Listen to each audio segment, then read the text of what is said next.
فرش التراب يضمني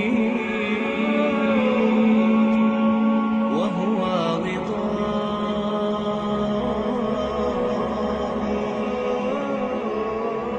حول الرمال.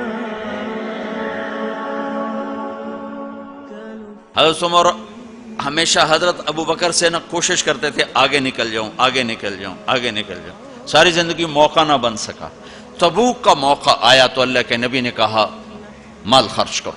تو عمر کہنے لگے آج میں ابو بکر کو کاٹ سکتا ہوں، آج میں اس سے آگے نکل سکتا ہوں کہ وہ آج کل غریب ہے، میں مالدار ہوں، تو وہ تھوڑا لائے گا میں زیادہ لاؤں گا تو میں بڑھ جاؤں گا. لہٰذا انہوں نے اپنے مال کا آدھا حصہ آدھا گھر میں رکھا اور آدھا لے کر آئے.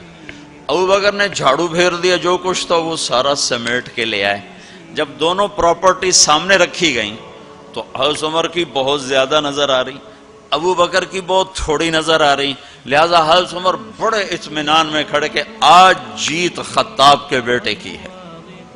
میں قربان جاؤں، اللہ رسول تو جانتے ہیں کہ کون کیا کر کے آیا ہے، تو میرے نبی نے سوال ہی بدل دیا جو اس موقع کا سوال ہی نہیں.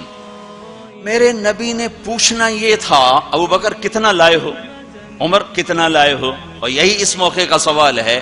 لیکن اللہ رسول جانتے ہیں کہ کس کے مال میں وزن زیادہ ہے، تو میرے نبی نے سوال بدل دیا، فرمایا عمر ما خلفت. واہ واہ، عمر پیچھے کیا چھوڑ کے آئے ہو؟ تو حضرت عمر تو وہیں دھڑم ہو گئے گا، با میں گیا. سوال سے ہی وہ پتہ چلے گا، با میری کلی اڑ گئی وکٹ. عمر ما خلفت یا ما ترکت لأہلک، یہ دونوں الفاظ ہیں. پیچھے گھر والوں کے لیے کیا چھوڑا؟ تو پہلے حضرت عمر بڑے جوش میں کھڑے تھے، پھر ایک دم ڈھیلے ہو گئے. کہنے باجی آدھا چھوڑا ہے آدھا لایا. پھر آپ نے کہا ابا بکر ما خلفت یا ما ترکت لأہلک، ابو بکر تو پیچھے چھوڑ کے کیا آیا، بچوں کے لیے کیا چھوڑ کے آیا؟ تو انہوں نے کہا ترکت اللہ ورسول،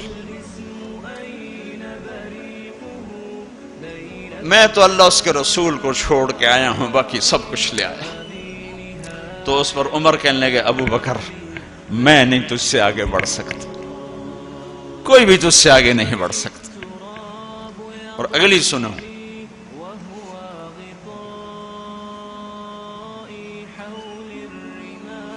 اپنے کپڑے بھی دے دیے اور ایک ٹاٹ تھا وہ پہن کر اس کو کانٹوں سے سی لیا.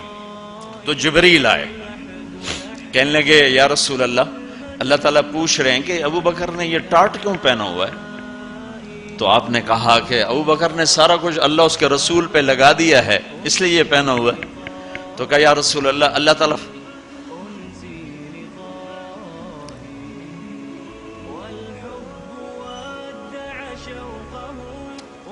تعالیٰ فرما رہے ہیں ابو بکر سے پوچھو مجھ سے راضی تو ہے، مجھ سے راضی تو ہے، اس فقر میں مجھ سے راضی ہے؟ میں تو اتنا سفر کر کے آیا ہوں، حالانکہ ابھی 4 دن پہلے میں 12 ملکوں کا 10 ملکوں کا سفر کر کے ہوں، ساری ہڈیوں میں درد ہے. میں اس لیے آیا ہوں کہ چلو کوئی بخشش کا بہانہ مل جائے، کوئی بخشش کا بہانہ مل جائے، اللہ راضی ہو جائے. آپ سارے اس لیے حج پہ جا رہے ہو کہ اللہ راضی ہو جائے. جو سارے جہان سے کہتا ہے مجھے راضی کر، وہ کہہ رہا ہے ابو بکر سے پوچھو مجھ سے راضی تو ہے. تو آپ نے کہا ابو بکر تیرا رب تجھے سلام بھی کہہ رہا ہے اور پوچھ رہا ہے کہ راضی ہو. تو ابو بکر کی چیخیں نکلی، میں اپنے رب سے راضی، میں اپنے رب سے راضی، میں اپنے رب سے راضی. میرے بھائیو بہنوں، زندگی ایسے گزار کے مرو کہ اللہ کو ملو تو اللہ خوش ہو کے مل رہا، ایسے نہ مرو کہ اللہ کی بارگاہ میں پیش کیے جا رہے ہوں مجرم بن کر، قیدی بن کر.